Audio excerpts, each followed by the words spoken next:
부활의 기쁨과 감격과 감동과 부활의 열매가 여러분의 삶 가운데, 여러분의 인생 가운데, 또 여러분의 가정 가운데 충만히 넘쳐나기를 주님의 이름으로 축원드립니다.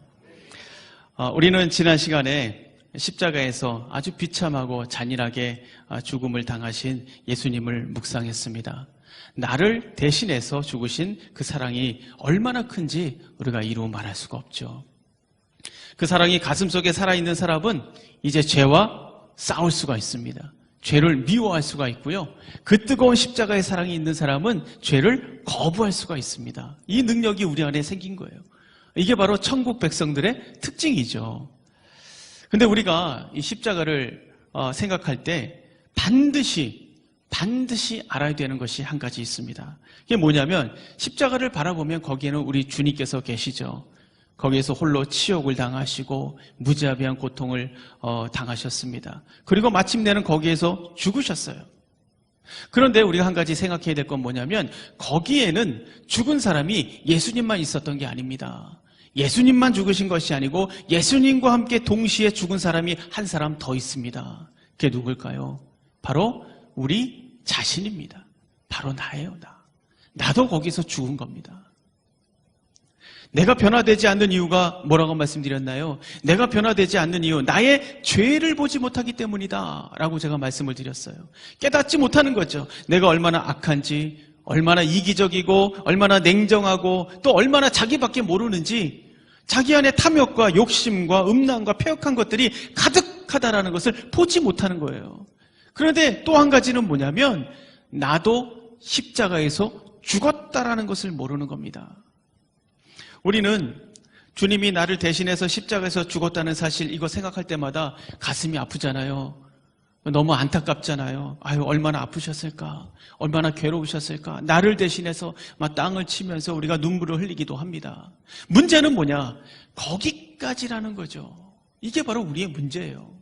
우리는 한 발자국 더 나가야 됩니다. 뭐냐면 주님이 십자가에서 죽으셨을 뿐만 아니라 나도 그 십자가에서 죽었다라는 거예요. 나도 죽은 거예요. 나도. 이것을 우리가 알아야 됩니다.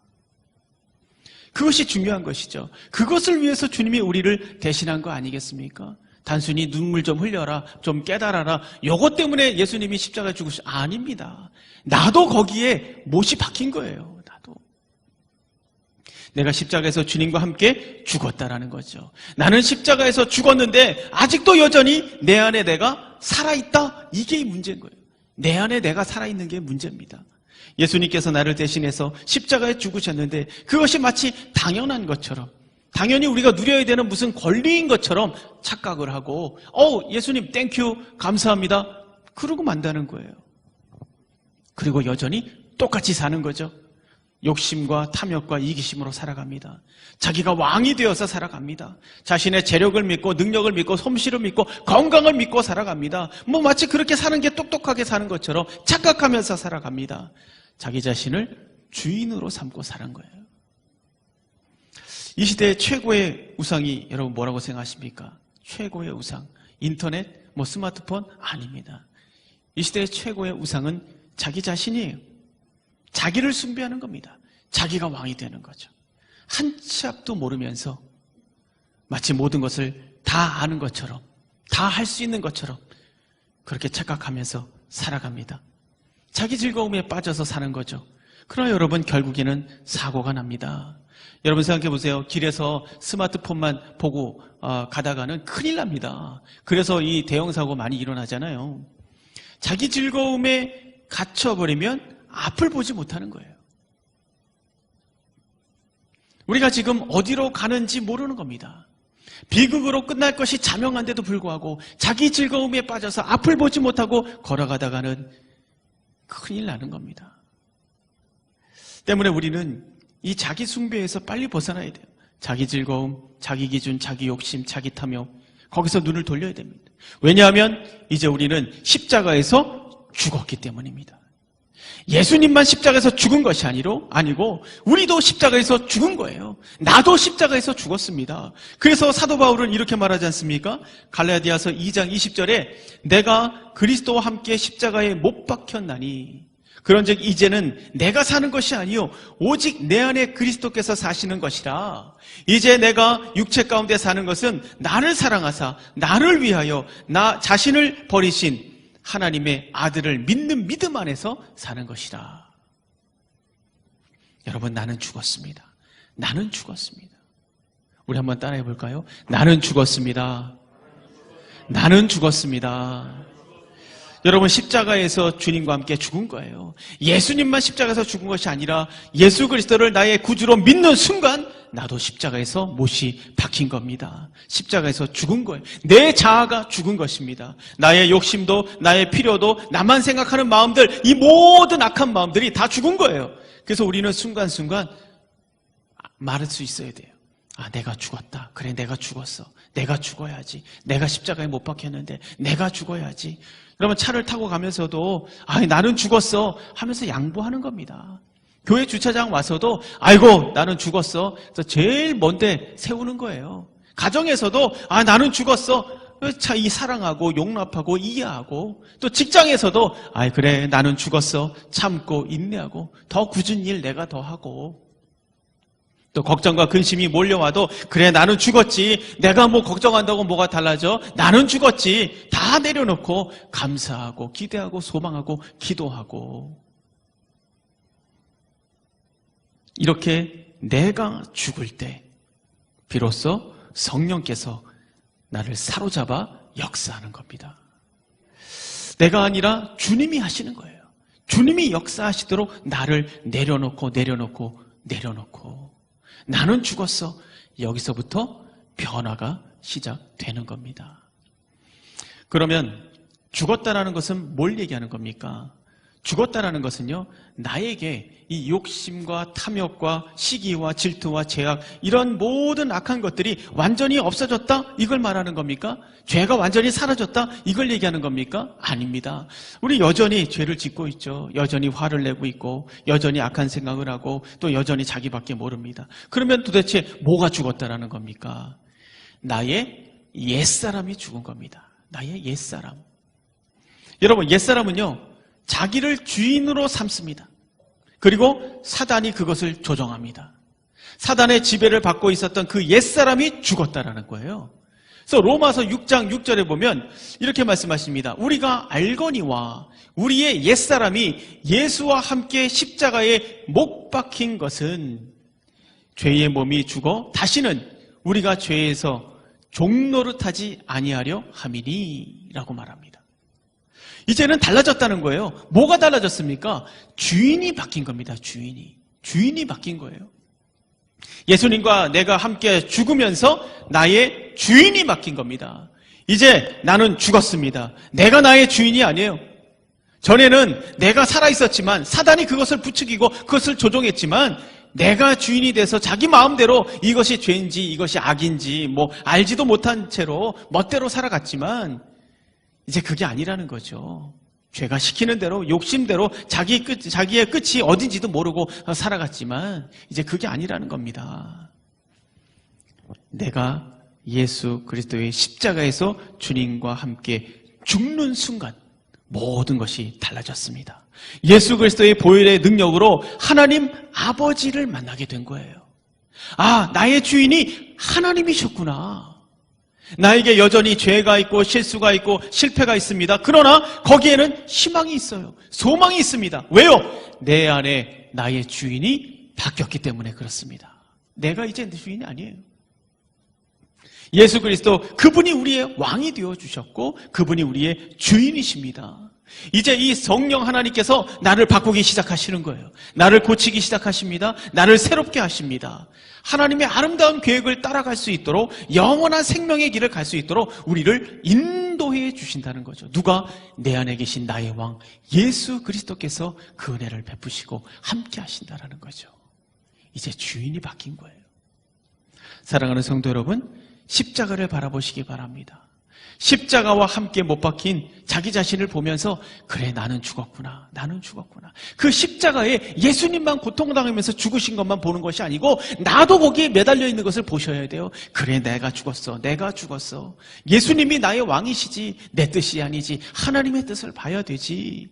이제 나를 다스려 주시옵소서. 나의 입술에서 하늘의 말, 축복의 말이 나오게 하시고, 나의 생각이 하나님의 생각이 되게 하시고, 나의 비전이 하나님의 비전이 되게 하시고, 이런 축복들이 임하게 해달라고 우리가 십자가 앞에 기도해야 되지 않겠습니까? 나는 날마다 죽노라 라고 말한 사도 바울처럼 십자가에서 날마다 죽고 죽을 때 그 죽음의 십자가는 뭐가 됐습니까? 생명의 십자가가 되는 거예요.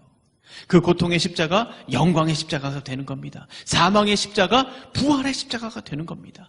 왜냐하면 내가 죽고 주님이 나의 왕이시기 때문에 그렇습니다. 그 만왕의 왕께서 다스리시고 바꾸시고 새롭게 하시는 거예요.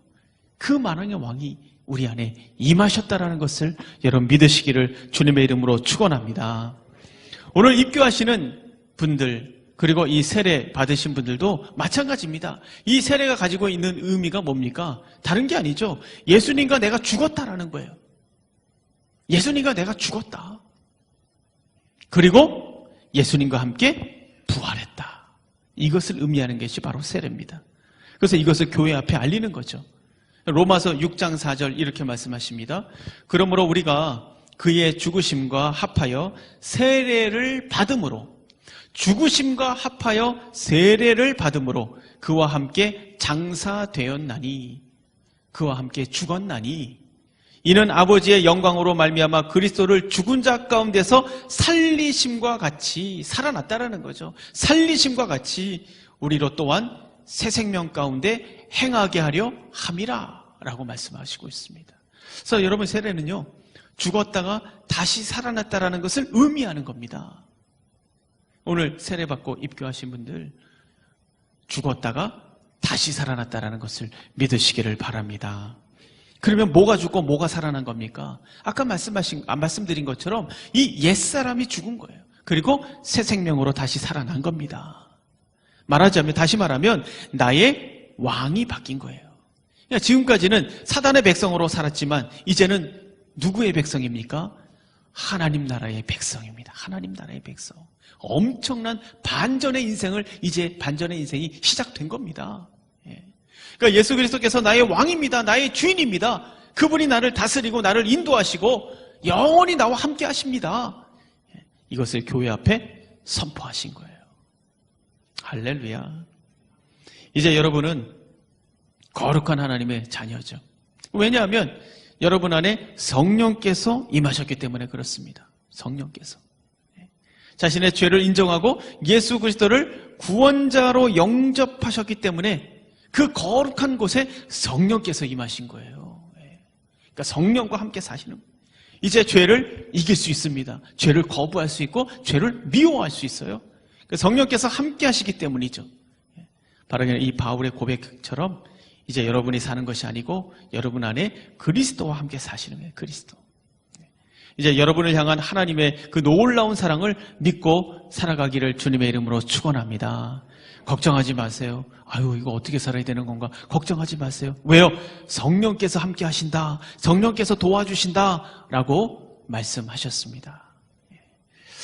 자, 우리 하나님의 백성으로 살겠습니다. 라고 다짐한 우리 세례 받으신 분들, 또 입교하신 분들을 위해서 우리 큰 박수 한번 할까요? 격려 박수 한번 하겠습니다. 네. 자, 그러면 예수님께서 부활하셨다라는 것은 어떤 의미를 갖습니까? 부활하셨다. 부활이 우리에게 왜 그렇게 기쁠까요? 우리가 부활을 왜 기뻐하고 부활이 왜 축복이 되는 겁니까? 뭐 단순히 죽었다가 살아났으니까? 기적이 일어났으니까? 신기한 일이니까? 예수님을 이제 다시 볼 수 있으니까? 반가워서? 아닙니다. 물론 그것만으로도 기쁜 일이죠. 그러나 부활은 그 이상의 놀라운 의미를 담고 있어요. 부활이 도대체 왜 기쁜 일인가? 오늘 본문 말씀을 한번 보세요. 거기 20절 말씀 보시면 이렇게 말씀하십니다. 그러나 이제 그리스도께서 죽은 자 가운데서 다시 살아나사 라고 말하고 있어요. 다시 살아나사. 죽은 자 가운데서. 그리고 22절을 보십시오.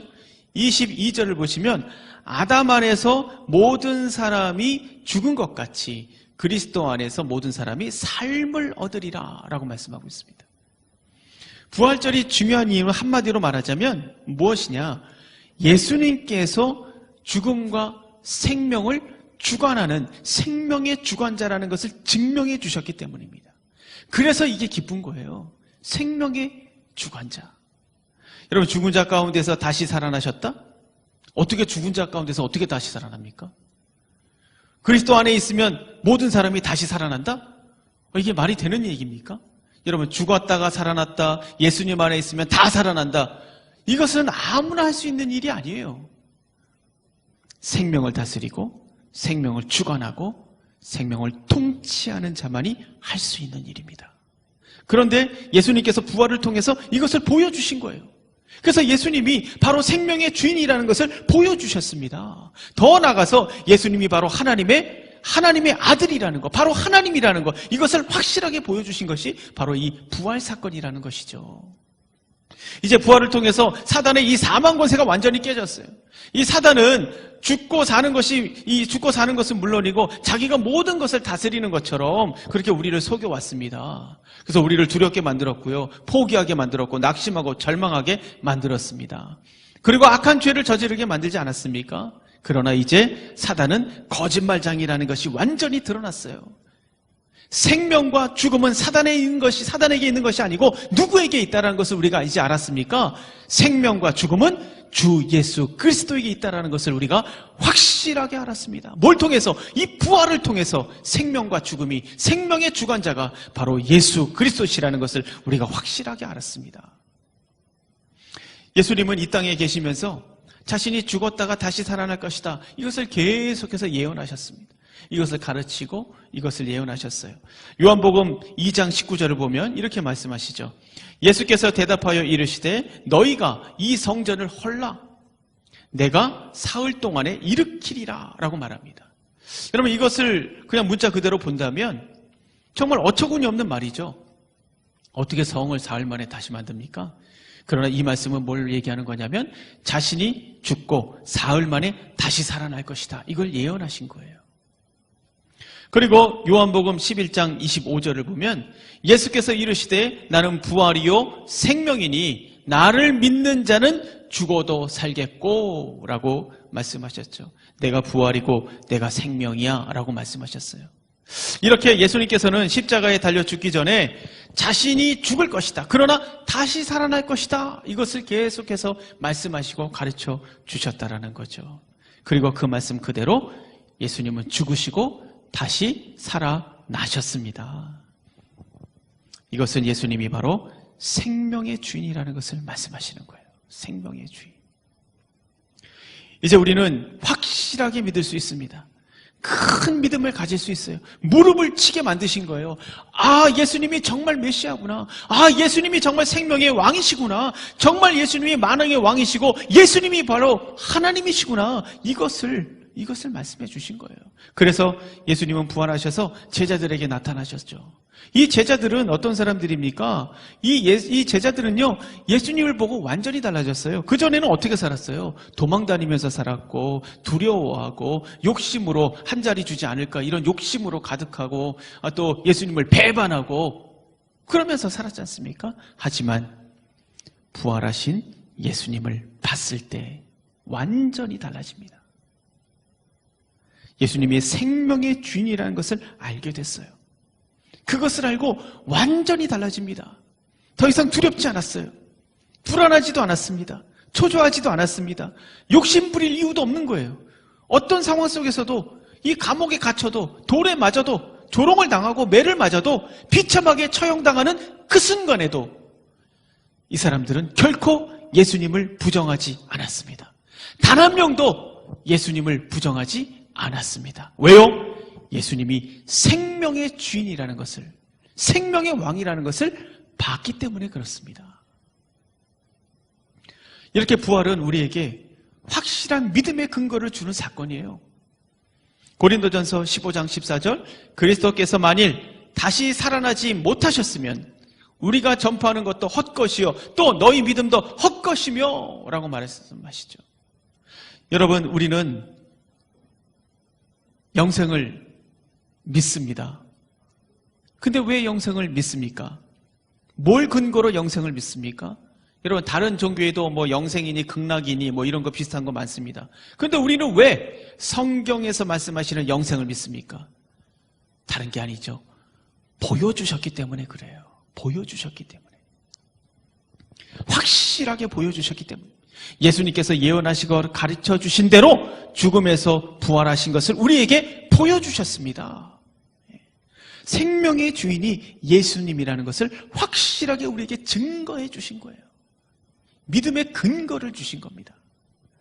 베드로전서 1장 3절 우리 주 예수 그리스도의 아버지 하나님을 찬송하리로다. 그의 많으신 긍휼대로 예수 그리스도를 죽은 자 가운데서 부활하게 하심으로 말미암아 우리를 거듭나게 하사 산 소망이 있게 하시며.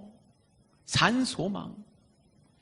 여러분 예수님의 부활은 우리에게 산 소망이 되었습니다. 산 소망. 이 산 소망은 하나님과 함께 거하는 영원한 나라, 새하늘과 새 땅, 이걸 얘기하는 거죠. 거기에서의 삶을 얘기하는 거예요. 그러니까 예수님이 부활하셔서 생명의 주관자라는 것을 보여주셨기 때문에 우리도 그 나라에 대한 소망, 그 소망을 갖고 살아가게 됐다라는 것을 말씀하시는 거죠. 아무리 힘들고 아무리 괴롭고 고통스러워도 기쁨과 이 소망을 잃어버리지 않고 끝까지 견디고 이겨낼 수 있는 이유는 뭐냐? 살아있는 소망, 산 소망이 내 안에 있기 때문이라는 거예요. 주님은 이 소망을 우리에게 주시기 위해서 십자가에서 죽으셨고 부활하셨습니다. 여러분 부활의 의미 또 한 가지는 뭐냐면요. 20절 중간에 뭐라고 얘기하십니까? 잠자는 자들의 첫 열매가 되셨다라고 말씀하고 있어요. 잠자는 자들의 첫 열매. 첫 열매가 되셨다는 것은 뭘 얘기합니까?